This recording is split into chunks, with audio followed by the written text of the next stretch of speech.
Hello once again everybody, welcome back to Satisfactory. It's been about 20 hours or so since the last video. Things have changed quite a lot since then. I've pretty much torn down my entire factory and rebuilt it from scratch because things weren't looking right. Things were all over the place and all different angles, and there was that sort of kink in the road that had to go around a building that was a different size to everything else. So here we are in what I call the Great Rebuild. So everything that I can build right now with my current tech has been planned out. Every single one of these is where a future building is going to go. I haven't got around to building them yet. Yeah, reinforced iron plates there. There's going to be something else there, I can't remember which. It's why I've put these signs here. It's why I've put the signs here to tell me. So these ones over here with the pillars are ones that I know how big that building needs to be. So I've put the pillars in just to remind myself how many floors there needs to be. Not copper sheet there. This one over here, of course, this huge massive one, is of course the screws. Just so many screws. So over here what I've been doing is I've not been working on the actual outside structure of the building so much. I've just been putting in one floor of everything, just to get things going. It's the same basic design that we've seen so many times before. Stuff comes in over here, they go through splitters, they'll eventually get fed upstairs to other floors. In here, go upstairs, go through the machines, come down into the merger and head back off this way. But over here you'll see that we've got something slightly different. We've routed the feed for our output containers. Yeah, we've routed the feed for the output containers underneath. Keep things nice and tidy. I've also added a manual input container. So this, for instance, that is iron ore. Right, so we can shove some of that in there. That'll run along here and then come up here. This probably already has, to be honest, because these are some very fast belts. But that just means that if resources are running a little bit low, if, for instance, I've got an awful lot of ingots being used elsewhere, I can manually divert them from my storage over here to, let's say, the iron rod production line. I might then take any excess iron rods from there and feed them into my screw factory. This one over here, of course, is the silica factory. This is the one that I've actually finished, just to get the design down. Things are slightly different, as you've noticed. I've reduced the length of it by one foundation. I've put these, instead of doing the windows all the way to the corners, I've decided to do these just to give it a bit more of a structural look. It looks as if there's more beef to the corners to support the building. Inside, of course, we have removed the elevators and put in walkways instead.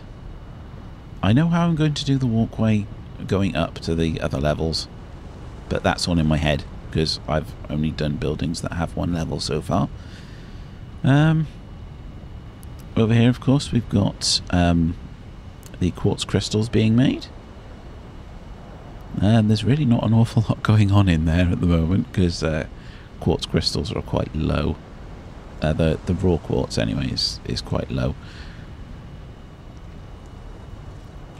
So just get out of the door. There we are. So obviously this is all backed up, which means that this is taking all of the quartz crystals that I can throw at it. And it's not operating at full capacity, clearly. because of course these operators are a bit of a manifold. So what we can do is we can take some of our stored quartz crystals from over here and put them in the manual input. The problem, of course, is that when you empty these, they will take some time to fill back up again, which of course will reduce the input flow.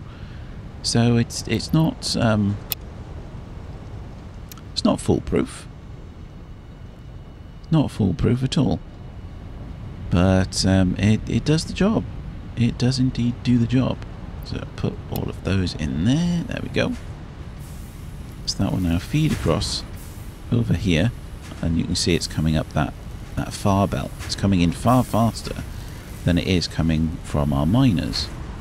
Of course, the feed from the miners will drop now, but that's a nice saturated belt, and it started to activate. It started to feed into these ones over here as well. So, yes. Down here, everything looks really clean down here now. I'm quite proud of this. Everything is attached to the ceiling, including splitters. So obviously the feed up here is done. That's the feed from the storage, the manual input container.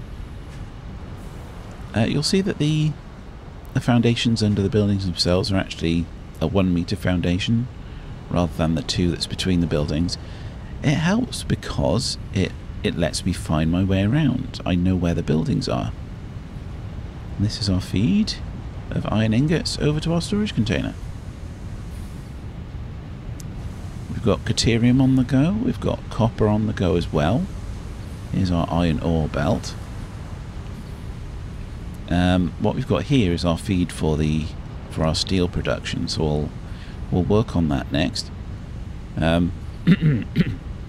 Excuse me. This, of course, is for the concrete, which is over there. And then we've got our coal feed to our power supply. So we'll head over in that direction and just see what's going on. The problem is now is that I don't have many places to pop my head up. Yes, there we go. That's Caterium. This is where our steel is going to be. Again, I've made notes for myself, so I know where everything's going to go.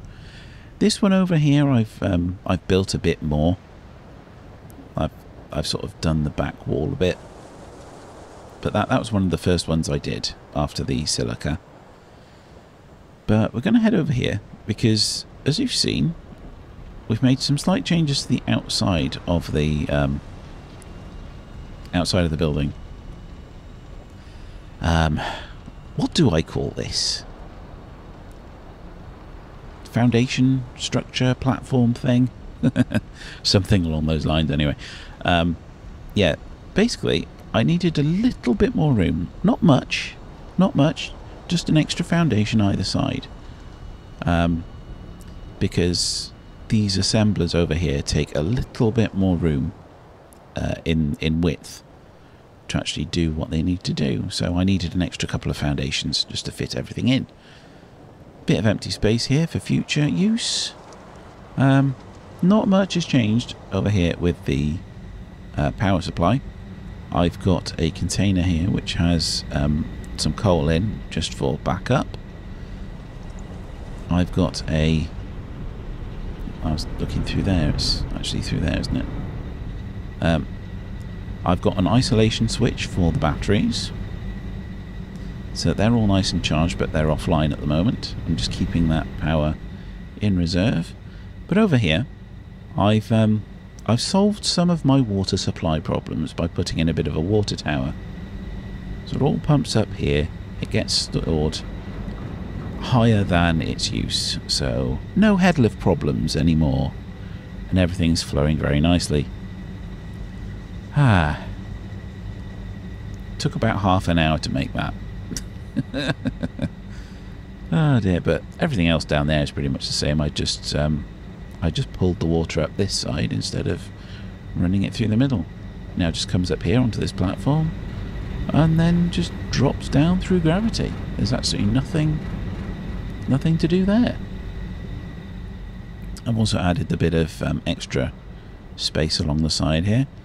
All these walls are, of course, a blueprint. I'm not entirely sure where I've left that on my hotbar now.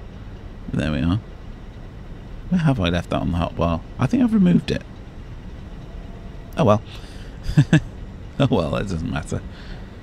So, yes, that's been done. What I've done here with these supports is I've moved them sideways ever so slightly so they line up with the middle, with the walkways, and they hold my power. They carry my power. So they're not in line with the ones further down there, which I've left where they are for now. As you can see, this row here is where they were. I think this one over here has moved more than the others. Oh no, this one only moved one across. So we'll just go over here. We've still got our feed, but this feed comes through a rather interesting looking interface. I really hate hitting the mouse wheel when I'm not intending to. So that's pretty much the cross section of the new foundations, the support structure. I quite like it, basically. We've still got our storage supply over there. That's being filtered in over here. I've made a little note here because originally my iron ingots were built to a point where it would leave me some more iron for my steel production. But I've decided that I'm going to go with my philosophy everywhere else in the factory of building my iron ingots smelters to handle everything I can throw at them, assuming everything else is off, basically. So yeah, this is just a little note to me to remind my future self that that I need to recalculate the plates, rods and screws sizes. But that's there. I've got a factory cart that's on its side for some reason. I don't know what happened there. This looks a little bit different, but yeah. Thanks very much for watching, everybody. Remember to subscribe, and I'll see you all next time. Goodbye.